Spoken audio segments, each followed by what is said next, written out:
and welcome back to my channel. Welcome if you are new. So if you missed part 1 of this video, make sure to check that out. I had not anticipated it being this long, so I split it up into 2 videos, but this is part 2 of my DK Books haul. This Mysteries of the Universe book was another book that came in handy when we were doing our science unit on the moon. If you are not aware, DK does have a website where there are printables, lesson plans. There is a specific one for like learning activities and printables.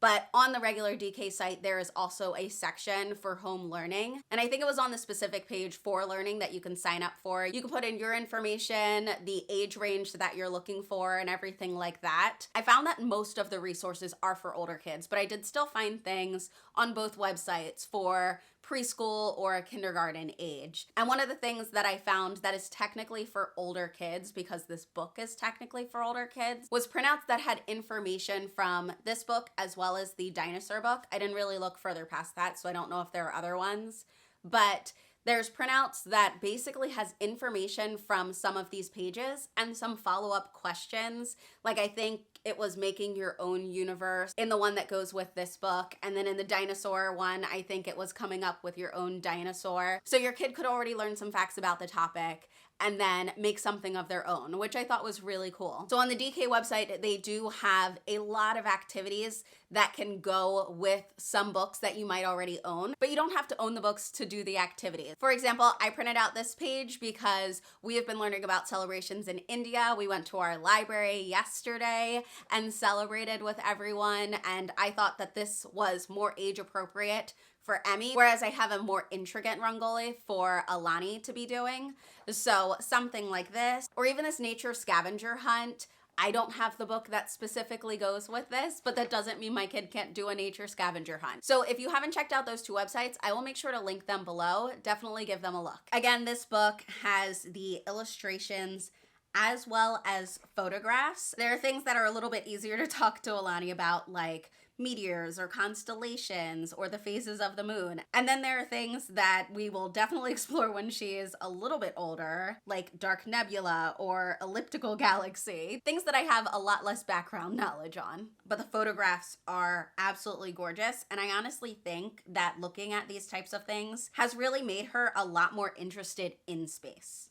This is a book that I showed in my planning video, but my aunt actually sent this one to me. She homeschooled 3 of her 4 children, and she thought it would be great for our library. And I did look on the website, so I know for a fact that they do have an activity related to this book. This one was published in the 90s, so this is the older version of this book. I will link the newer version, but I'm excited to get the newer version so that I can compare it to this one and just see what the differences are between the 2 books. This book has been really cool as we have explored different countries, and I specifically picked it so that we could match up different mythical and magical creatures to what we are studying. Now, if your child does not do well with like scary or spooky illustrations, this is not the book for them. Alani doesn't really have an issue with it.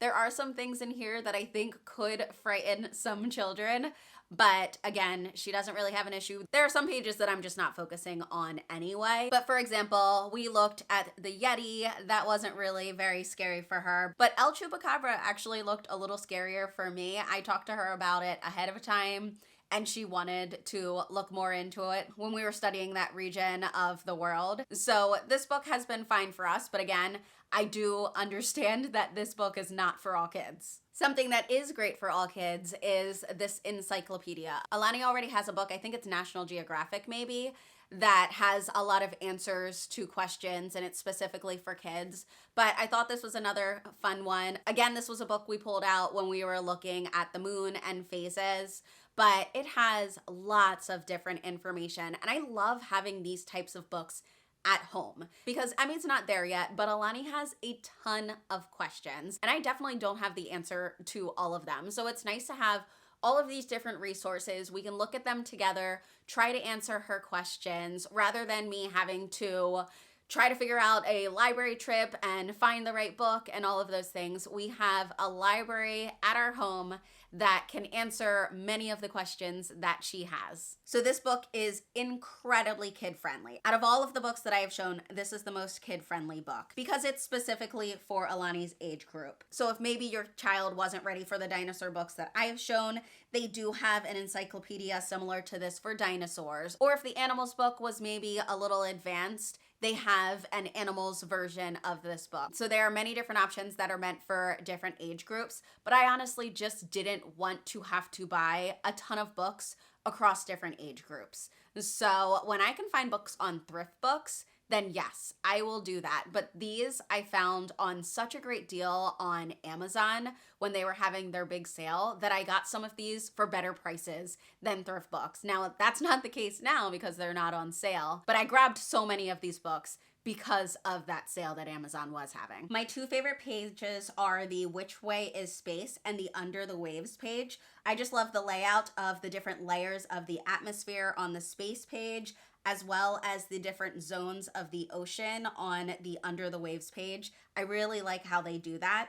And then something really cool is that with this book, they have sections for postcards from all of the different continents. So there's an illustration of the continent and then captioned photographs to give information about that continent. But those pages are really fun when we are jumping around the world to study different countries. Now I'm going to go from the most kid-friendly book I have to the least kid-friendly book I have. But again, the price was right. So I ended up grabbing this one because I know that it's going to be a really great resource down the road. Being 5 years old, Alani doesn't really have a strong concept of how far back in history we can look. So it is cool to be able to show her certain pages from this book. But again, this is not a book that I am using with her in kindergarten. So that is going to be the end of part 2 for this book haul.